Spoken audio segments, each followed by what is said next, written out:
Steve Andreas, Six Blind Elephants,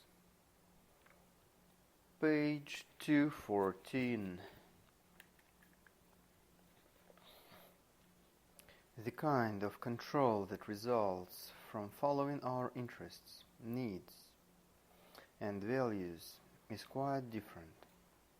The control originates inside the person and it operates very flexibly, to the extent that it is not influenced by any system of external control.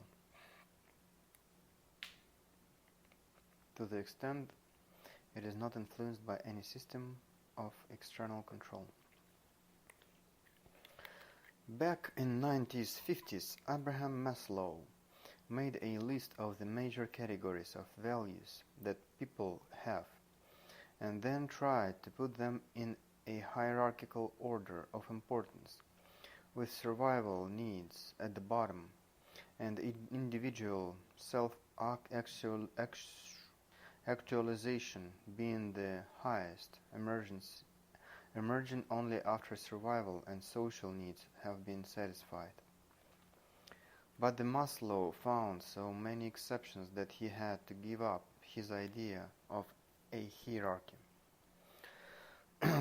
People will often risk their lives in order to actualize themselves, and some will even give up their own lives so that someone else can satisfy their basic needs or actualize themselves. A values hierarchy is a useful way to simplify decisions, but it turns out to be a poor fit for how people actually function. Heterarchy. In actual experience, the importance of your values changes over time and in different contexts. You can experience one thing as more important to you and other at a particular time. You can experience one thing as more important to you than other at a particular time on or in a particular context.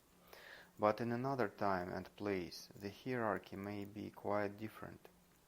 To take a small example, right now I hope that reading this book is most important to you. But a little later, you may get tired of reading, and if the phone rings, or you start to notice a feeling of hunger, that may become more important to you than reading. And I hope that you respect this shift in your values and take action to satisfy whatever different values emerge. W.S. McCulloch was one of the first neurologists to describe neural nets in mathematical terms. One of the structures he examined was the reticular activating system in the brain stem at the top of the spinal cord. This system, which interacts with other parts of the brain and its various inputs, determines whether someone is asleep or awake, and when awake, what someone attends to. He found that the functioning of this structure could best be described as a heterarchy rather than a hierarchy. A heterarchy functions something like a committee, but one in which every member can talk and listen to each other simultaneously. Various different parts of our brain all communicate with each other, contributing to a consensus about which perception and activities are most urgent and relevant at a particular moment. All the different parts mutually interact, and then one of them temporarily gains control in cooperation with the others. This system is very ancient, and it determines attention not only in human beings, but in all vertebrates. It has been doing this for several 100 million years, an indication of how useful and effective it is. Of necessity, the system must enjoy a redundancy of potential command in which the possession of the necessary urgent information constitutes authority in the part processing the information. That has worked so well through evolution without itself evolving, points to its structure as the natural solution of the organization of appropriate behavior.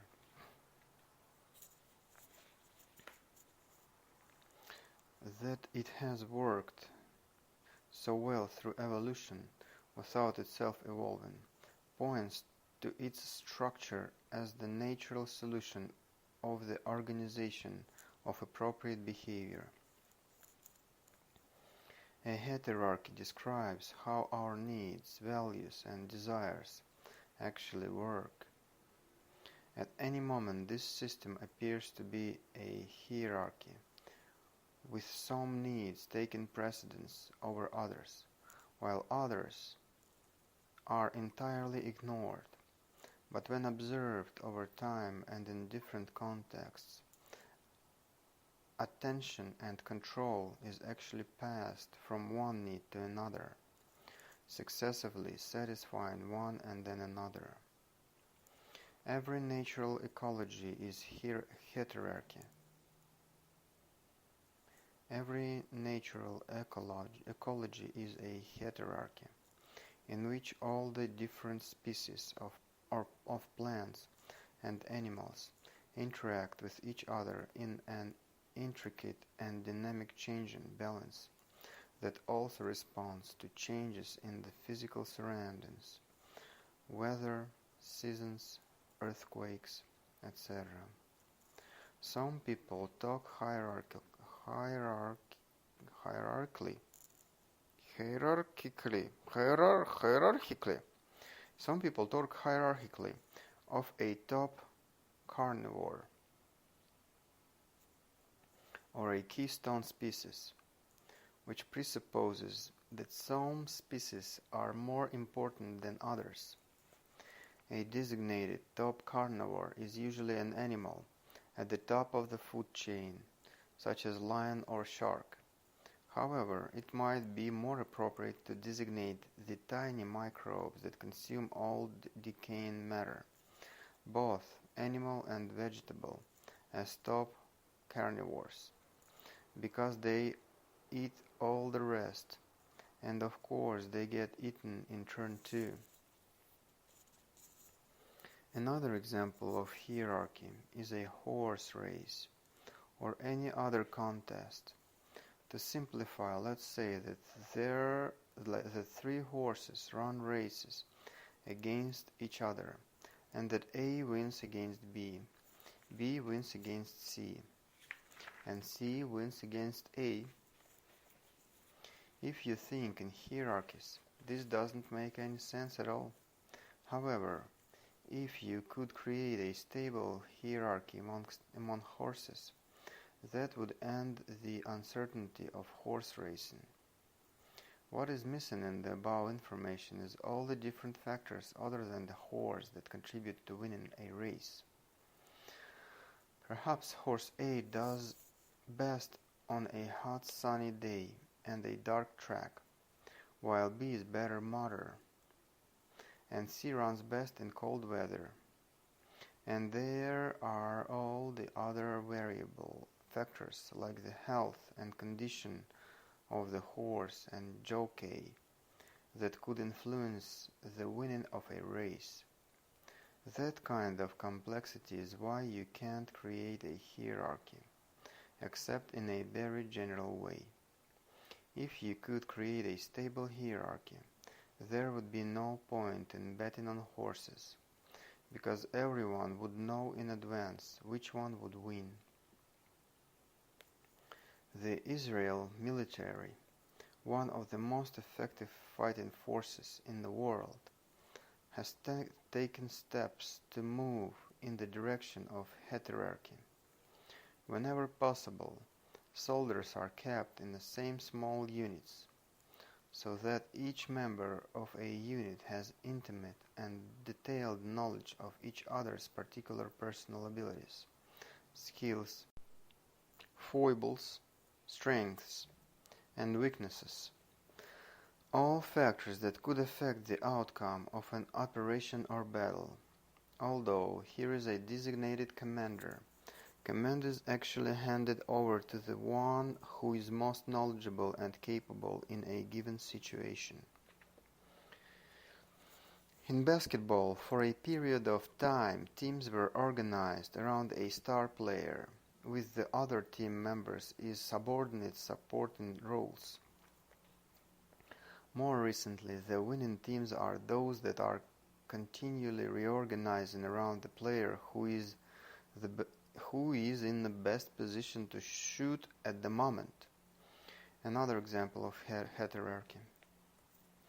All our different needs and desires form an internal ecology with a dynamic balance that responds flexibly, satisfying first one need, then another, depending on our internal state, external circumstances, present opportunities, future forecasts, etc. Whenever possible, we seek experiences that can satisfy a number of values at the same time, because that is more efficient. The kind of control exerted by a hierarchy is very different from that in a hierarchy. The kind of control exerted by a heterarchy is very different from that in a hierarchy. A hierarchy of control is always an artificial imposition on the natural hierarchical process that has been a basis for animal survival for hundreds of millions of years. A values hierarchy can be very useful as general guide to what is usually more important to you. But if it becomes rigid and specific, it can be very damaging. A hierarchy of control can be thought of as an oversimplified and degenerate hierarchy. Control in relationship.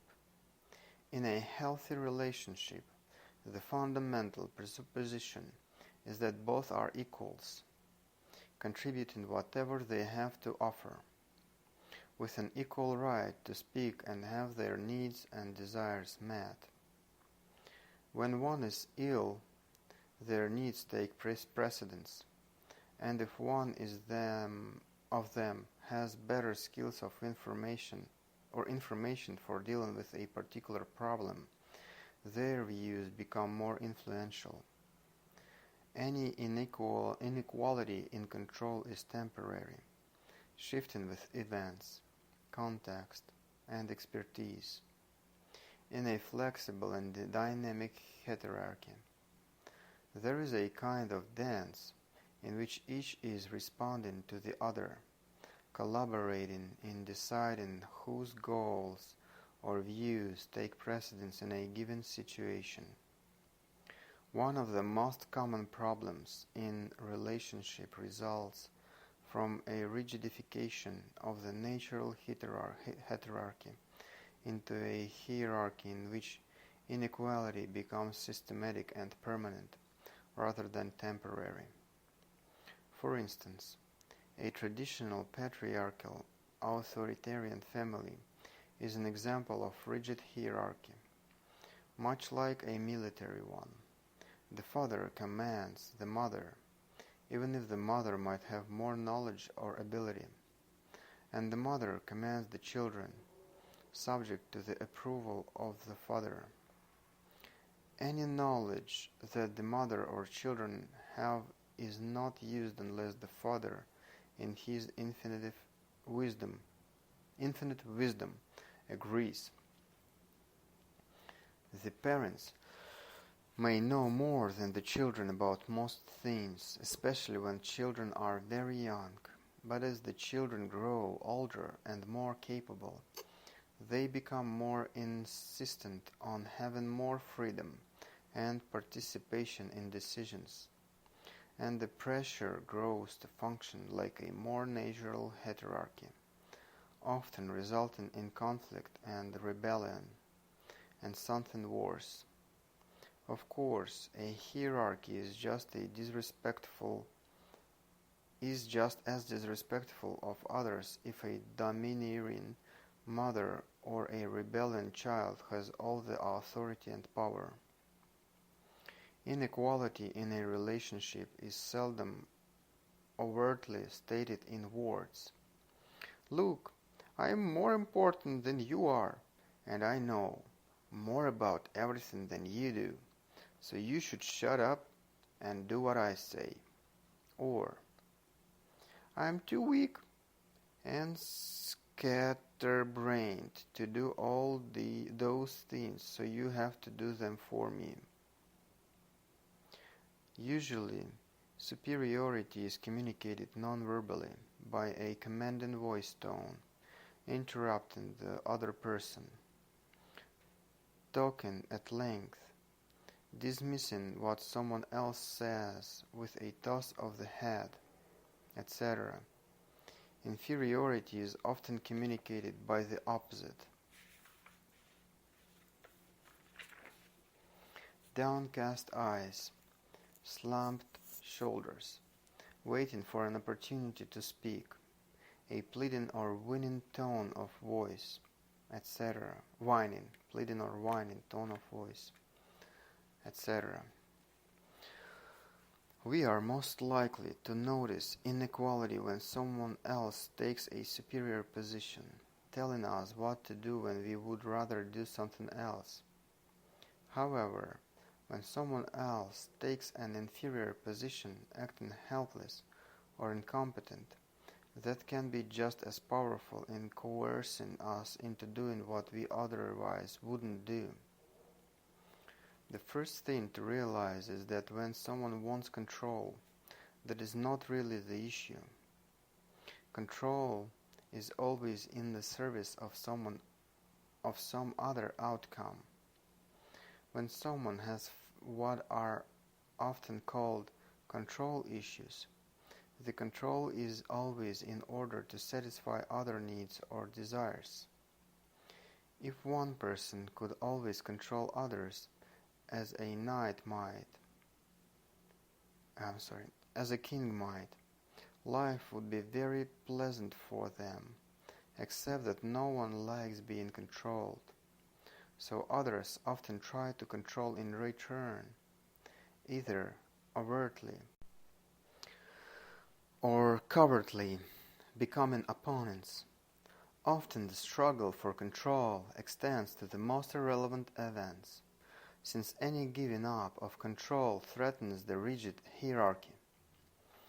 When a relationship between unequals is established, then the one who is superior should be listened to, agreed with, and complied with, etc. Or the one who is inferior should be helped, taken care of, etc. Both positions are ways to control the other person, in contrast to discussing issues from a position of equality and coming to a mutual decision.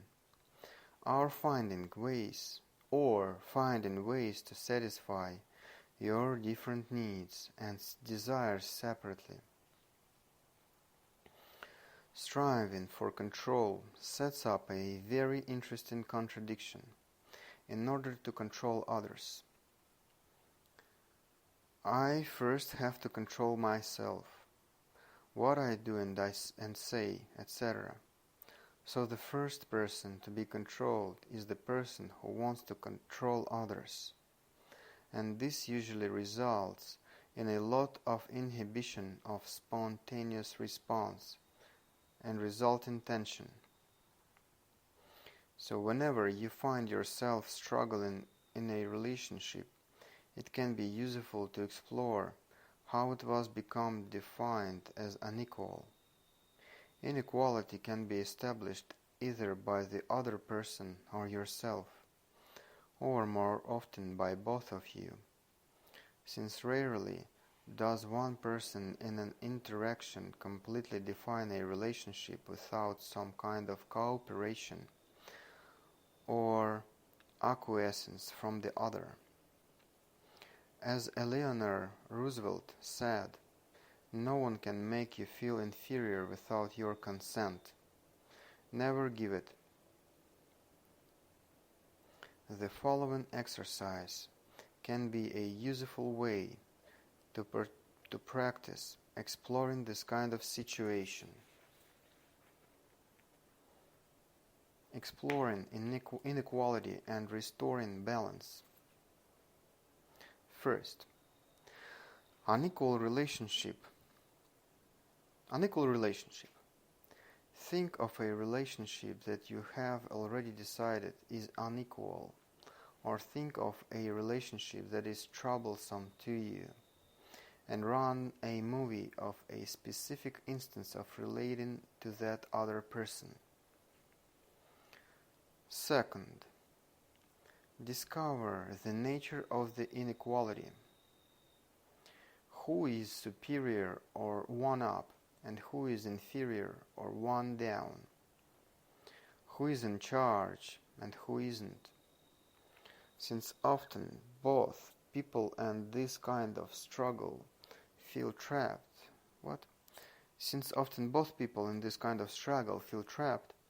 This is sometimes difficult to determine. Is this inequality pervasive across all contexts, or are there some contexts in which the inequality is abundant or reversed? Third, how does this occur?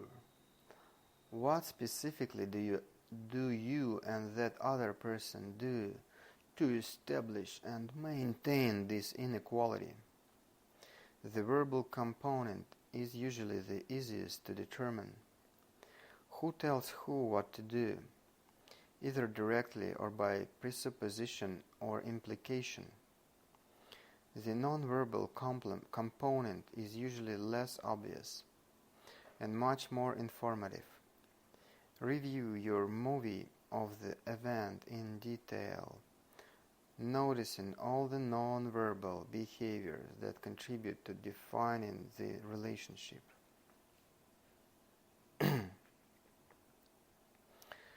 It will be easiest to start by noticing the other person's behaviors and responses, and how they impact you.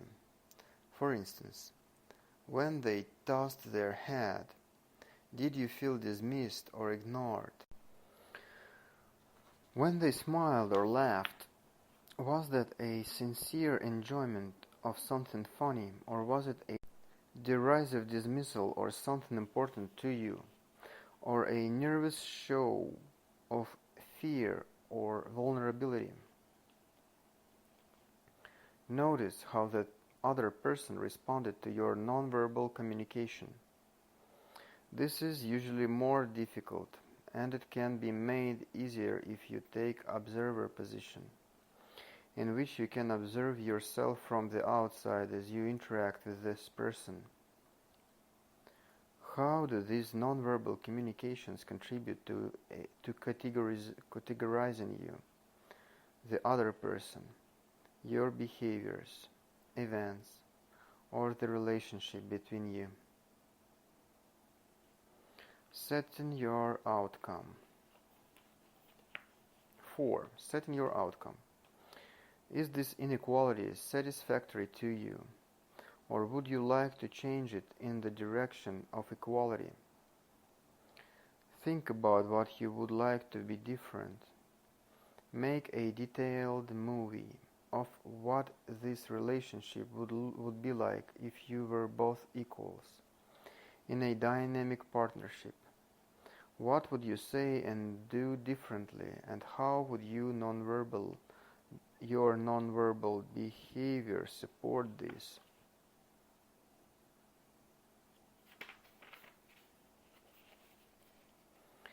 5. Rehearse options. Think about what you might do to reach this outcome in this situation. Keep in mind that the other person is likely to try very hard to maintain the unequal relationship, so you will need to anticipate their response and how you will respond to that.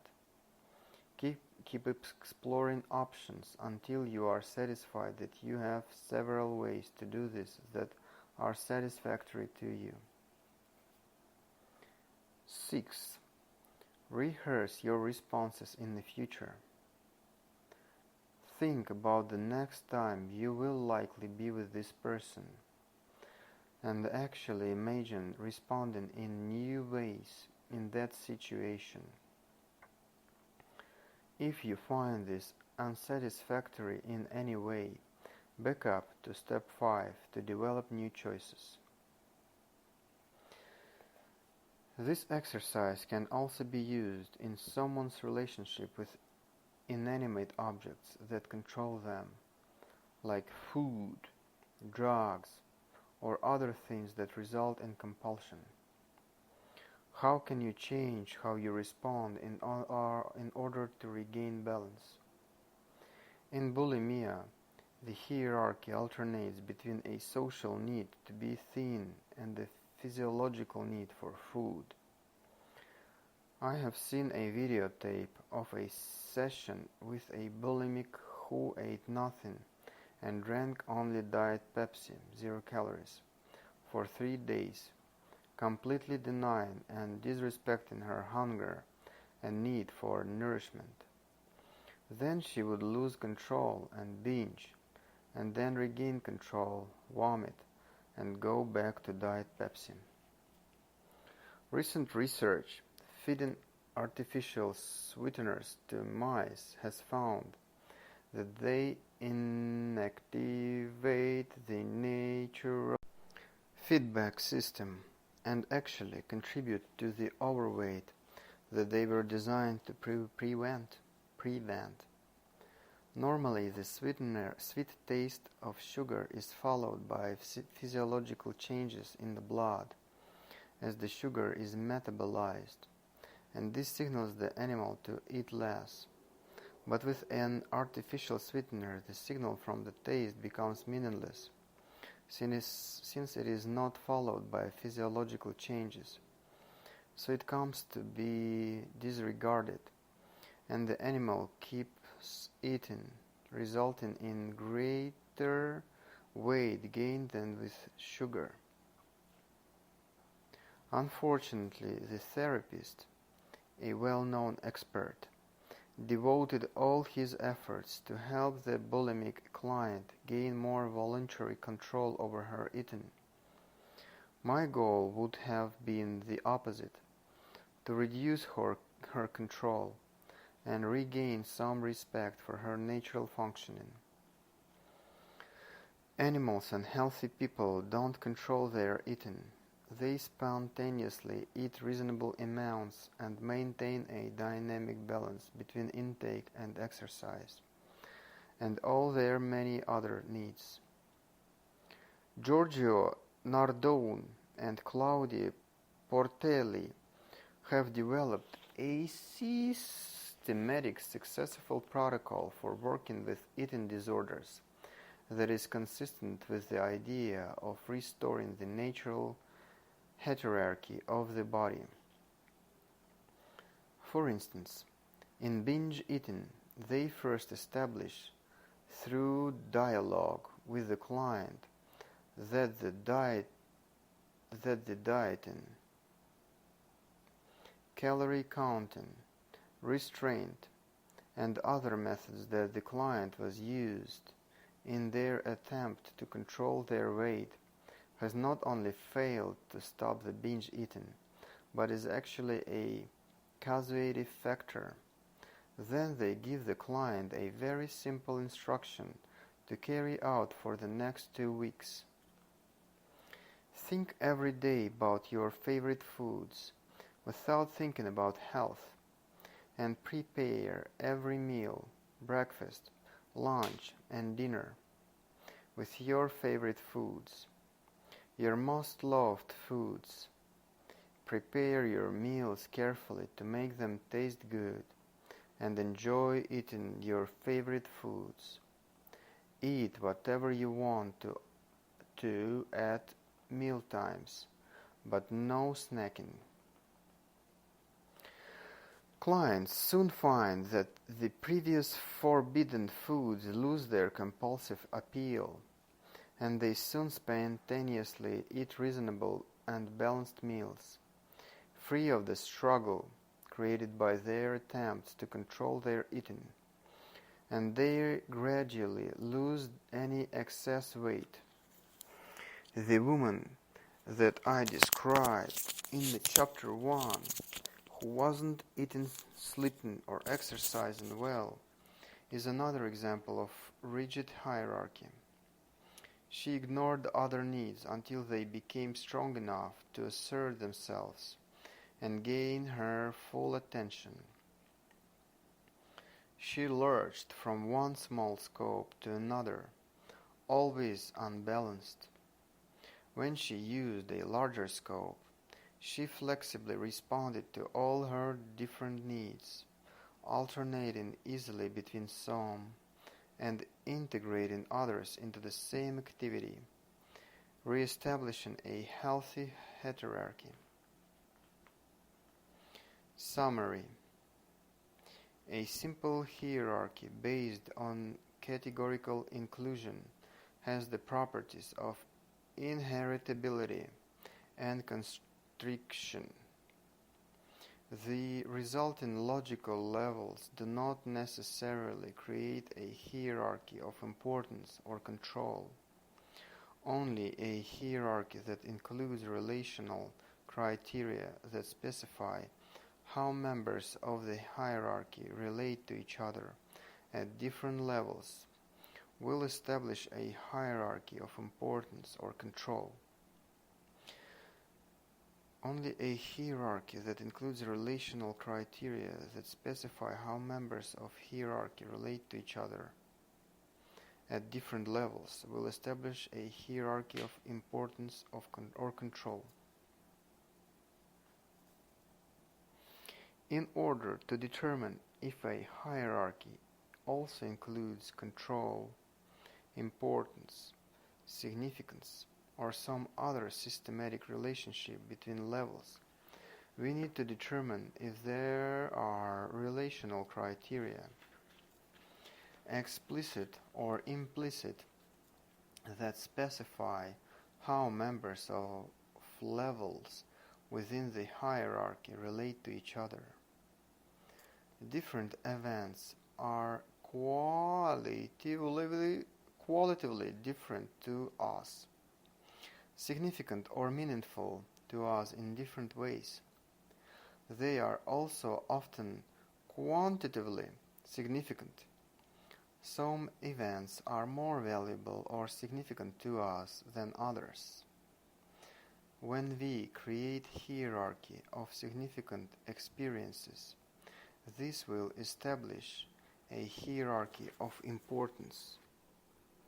An example is the meta-program sorting categories, which establish a hierarchy of importance, but not of control. Each of us values many different kinds of experiences for many different reasons. So it is helpful to be able to prioritize values in a general hierarchy that indicates which values are usually more important in most situations. That makes it easier to respond to new situations quickly, in ways that are congruent with our values, without taking the time to study them carefully.